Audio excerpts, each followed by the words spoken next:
கிடையாது.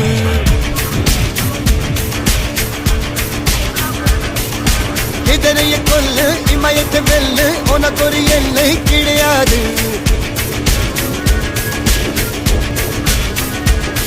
யாரோ யாரிவனோ ஒரு நீரோ தீயோ யார் அறிவார். ஆளும் வேறிவனோ அதை அசைத்து பார்க்க யார் வருவார்.